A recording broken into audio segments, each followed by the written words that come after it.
Last video में हमने देखा था कि ट्रेस बीस्ट उड़कर बाउंड्री क्रॉस करने की कोशिश कर रहा है और सभी क्लीनर्स उस बीस्ट के अंदर हैं और बाहर निकलने की कोशिश कर रहे हैं, पर क्या वो निकल पाएंगे या फिर मारे जाएंगे? ये जानने के लिए वीडियो को पूरा देखें। तो चलिए स्टार्ट करते हैं। अब ब्रो सेंटा ने गाड़ी पाइप में घुसा दी है जहाँ इंजन खड़ा है। वो इन लोगों को देखकर चौंक गया है कि ये लोग किधर घूम रहे हैं, वो भी गाड़ी में। सभी एक दूसरे को देख रहे हैं। तभी ब्रो इंजन से पूछता है कि तुम भी ऐसी किसी जगह में थे क्या भाई? इंजन कहता है कि तुम लोग तो यहाँ मजे कर रहे हो और ये स्ट्रेंजर बंदा कौन है? बंडर्स धीरे से कहता है कि किसी की तरफ ऐसे छाता दिखाना डेंजरस होता है। वो फू को देखकर चौंक जाता है और कहता है तुम्हें ऐसी जगह पे नहीं घूमना चाहिए। तुमने अपने ओपोनेंट को हराया क्यों नहीं? ये सुनकर इंजन उसे घूर कर देखता है। फू तो जमीन में लेट गया है और कहता है कि मैं नहीं कर सकता। इस बंदे ने तो मुझ पर हमला ही नहीं किया। इसने मुझसे कहा अगर मैं उसे यहाँ के बारे में बताऊंगा तो वो अपनी जिंकी से मुझ पर अटैक करेगा, पर उसने मुझे इग्नोर कर दिया और अपने दोस्तों को खोजने निकल गया। मतलब इंजन ने उसे बेवकूफ बना दिया। फू इंजन से कहता है कि थोड़ा सा ही लड़ लो भाई। ब्रो सेंटा आता है और इंजन से कहता है कि हमारे पास बिल्कुल टाइम नहीं है। अगर हम यहाँ से बाहर नहीं निकले तो हम मर जाएंगे। ये लोग अपना ट्रेस बीस्ट के साथ हम सभी को लेकर बॉर्डर क्रॉस करना चाहते हैं। जो लोग बॉर्डर क्रॉस करने की कोशिश करते हैं वो लोग मारे जाते हैं ना। ये सुनते ही इंजन चौंक जाता है। इंजन कहता है कि अच्छा, मतलब रूडो अब वापस पियर में जा सकता है, पर तुमने कहा कि ये चीज उड़ रही है, वो भी इतनी बड़ी साइज की। ऐसा नहीं हो सकता। ब्रो कहता है कि जैसा कि मुझे पता नहीं है, हमें यहाँ से बाहर निकलना होगा। ब्रो सोच रहा है हमें बाकी लोगों को भी ये सब बताना पड़ेगा। अब डियर का चोकर ऑन हो जाता है और उसमें से सैम्यू की आवाज आती है। वो कहती है कि तुम सभी ठीक हो ना? वहाँ की सिचुएशन कैसी है? इंजन का चोकर भी ऑन हो गया है। इंजन कहता है कि तुम काफी केयरिंग पर्सन हो सैम्यू। तभी सैम्यू कहती है कि बकवास मत करो और अपनी सिचुएशन बताओ। इंजन बताता है कि हम सब ट्रेस बीस्ट के अंदर हैं। डियर और ब्रो मेरे साथ है, पर बाकी क्लीनर्स का पता नहीं और यहाँ पे 2 अनजान लोग भी हैं। अगर ऐसे ही चलता रहा तो हम सभी बॉर्डर क्रॉस करते हुए मर जाएंगे। सैम्यू चिल्लाते हुए कहती है कि तुम सभी क्लीनर्स हो, जल्दी से ट्रेस बीस्ट को खत्म करो और वहाँ से निकलो। तुम उन्हें फॉलो करते हुए किडनैप हो गए हो। तुम एक यूजलेस बंदे हो कि नहीं? बताओ। एक और चीज, जब तुम अंडरग्राउंड नहीं थे तो फिर मैं तुम्हें कांटेक्ट क्यों नहीं कर पा रही थी? इंजन कहता है कि मुझे ऐसा लगा था कि मैं अंडरग्राउंड था, पर पता नहीं। सैम्यू पूछती है कि तुम जेंका और रियो से कांटेक्ट कर सकते हो क्या? इंजन कहता है कि यहाँ एक और प्रॉब्लम आ गई है। हम लोग यहाँ से निकलने का तरीका ढूंढ रहे हैं। सैम्यू पूछते है कि तुम्हारी प्लानिंग क्या है? इंजन कहता है कि मेरा नाम मुझे किसी ऐसे से मिला था जिसे मैं बहुत एडमायर करता हूँ। ये एक एंशिएंट वर्ड है जिसका मतलब है फेटेड वन। मैं एक सिंबल की तरह काम करूंगा और सबको वापस एक साथ ले आऊंगा। सैम्यू इंजन से कहती है कि अब सब तुम्हारे हाथ में है। वो अभी रास्ते में होंगे। अभी जब हम दोनों बात कर रहे थे, हमने अभी जस्ट कंफर्म किया कि तुम कहाँ पर हो। बॉस को भी किसी आउटसाइड सोर्स से इंफॉर्मेशन मिली है। अब सपोर्टर्स इनकी मदद के लिए निकल चुके हैं। अब सील रूडो की तरफ जाता है जहाँ जोडिल रूडो को बता रहा है कि हर 6 साल में एक ट्रेस स्ट्रोम आता है और वो दिन आज है। जब ये ट्रेस बीस्ट स्काई में पहुँच जाएगा तब तुम अच्छे से खड़े हो पाओगे। वो ऐसा इसलिए बोल रहा है क्योंकि ट्रेस बीस्ट के उड़ने के कारण वो टेढ़ा हो गया है। जोडिल ये भी कहता है कि ऐसा भी हो सकता है कि मैं तुम्हें ऑफरिंग ना बनाऊं क्योंकि तुम्हारे पास पियर की अच्छी खासी नॉलेज है। जरा सोचो, अगर हम दोनों एक हो जाए तो पहली बार साथ में स्पीयर जाने वाले बन जाएंगे। रूडो पूछता है कि फिर क्लीनर्स का क्या होगा? वो गीता को देख रहा है जो नीचे गिरकर बेहोश हो गई है।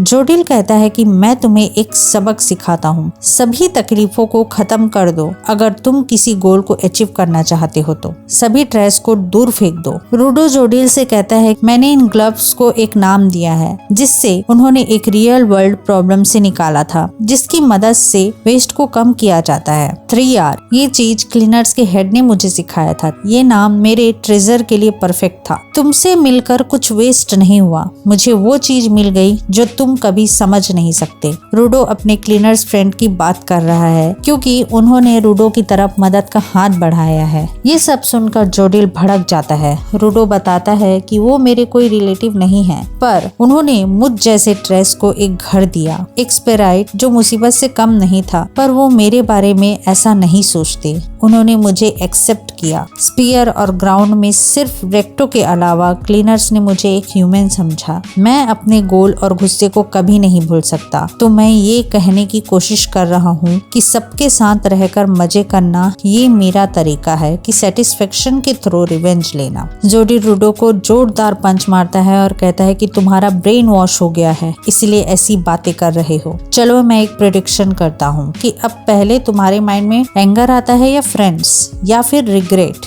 जोडिल ने रूडो का गला पकड़ लिया है। दोनों के बीच बहस चल रही है। जोडिल कहता है कि तुम्हारे दोस्त कहाँ हैं? तभी अचानक से जमीन फोड़ते हुए इंजन निकलता है, जिसे देखकर जोडिल चौंक जाता है और इंजन कहता है कि मैं यहाँ हूँ। अब सीन वापस इंजन की तरफ आता है जब उसने रूडो के सामने एंट्री नहीं की थी। बंडस इंजन से कहता है कि तुम्हें क्या लगता है इतने बड़े मॉन्स्टर्स के अंदर तुम कुछ तोड़ फोड़ कर पाओगे? इंजन कहता है कि सुपर फ्लैश से एंट्री करना तो सुपर इजी है। अब इंजन डायरेक्ट वहां से जंप कर देता है और कहता है कि अगर मैं 1 सेकंड भी अपने आप को दूं तो उतना काफी होगा। इंजन को जंप करते देखकर बंडस एकदम चौंक गया है कि ऐसे पावर के साथ तुम्हें खुद यहाँ से बाहर निकल जाना चाहिए। इंजन कहता है कि टेंशन मत लो, मैं सभी के साथ बाहर निकलूंगा, और वो अपने छाते को बड़ा करके वहाँ से उड़ जाता है। बंडस ब्रो से कहता है कि उस बंदे के पास कोई तरीका है क्या जिससे वो अपने दोस्तों को ढूंढ सकता है। अब ब्रो और डियर भी नीचे कूद जाते हैं, जिसे देखकर बंडस कहता है कि तुम्हारे पास का कोई तरीका है। ब्रो कहता है कि हमारे पास कोई तरीका नहीं है, उसका अंदाजा कभी गलत नहीं होता। और फिर इंजन जमीन फोड़ते हुए रूडो के सामने निकलता है, जिसे देखकर जोडिल भी चौंक गया है। जोडिल इंजन से कहता है तुम सीधा बॉडी से यहाँ आ गए, इनफैक्ट एकदम सही जगह पे आए हो, पर एक से कुछ नहीं होने वाला। अब अचानक से वहाँ पे ब्रो, डियर और रियो जेंका भी पहुँच जाते हैं। रियो कहती है हमारे लिए रास्ता बनाने के लिए शुक्रिया इंजन। इंजन पूछता है कि तुम सभी ठीक हो ना, और जेंका अभी जिंदा है कि नहीं। जोडिल उन सबको देख रहा है। रूडो कहता है कि देखो मेरे सभी दोस्त जिंदा हैं, मैं तुम्हारे एक्सपेरिमेंट से बोर हो गया हूँ। देखो एक तरफ ट्रेस बीस्ट का कोर है और दूसरी तरफ क्लीनर्स हैं। ये सब एक्सपेरिमेंट ओवर हो चुका है। जोडिल रूडो से कहता है कि तुमने सही कहा रूडो, जब हम बॉर्डर क्रॉस करेंगे तब रिजल्ट तुम्हारी आंखों के सामने होगा। इंजन रियो की तरफ देखता है और कहता है कि ये मत कहना कि तुमने गन यूज किया। रियो हंसते हुए कहती है कि नहीं, मैंने नहीं किया। मतलब इंजन को ये भनक लग गई है कि रियो ने गन यूज किया है। वो कहती है कि मैंने किसी को नहीं मारा। अब वो लोग जहाँ पर खड़े हैं वो जगह और टेढ़ी हो जाती है। जोडिल कहता है कि फाइनली टाइम आ गया है, चलो स्टार्ट करते हैं। तुम्हारे पास सिर्फ उतना टाइम है जब तक हम बॉर्डर पे पहुंचकर मरे या फिर स्पीयर पहुंच जाएं। अब वो ट्रेस बीस्ट उड़ना स्टार्ट करता है। रूडो दौड़ कर जाता है और कहता है कि तुम सब कब से बकवास कर रहे हो, लेकिन हमें तो सिर्फ ट्रेस बीस्ट को रोकना है। अगर इसे पावर वाइटल इंस्ट्रूमेंट से मिल रही है, मतलब हमें सिर्फ इसके कोर को बॉर्डर पहुंचने से पहले डिस्ट्रॉय करना होगा। अब रूडो अपने ग्लव्स को यूज करके एक नील गन बना लेता है और कोर की तरफ फायर करता है। इंजन खुश हो जाता है कि रूडो के गन का नील तो बुलेट की तरह है, पर हम तो ट्रेस बीस्ट के अंदर है। अब जिस जगह से इंजन आया था वहाँ से बंडस निकलता है और नील को रोक देता है। जोडिल कहता है कि मेरा एक्सपेरिमेंट अभी खत्म नहीं हुआ है। बंडस कहता है कि मैंने अभी तक अपनी रेडर ट्रेनिंग कंप्लीट नहीं की है,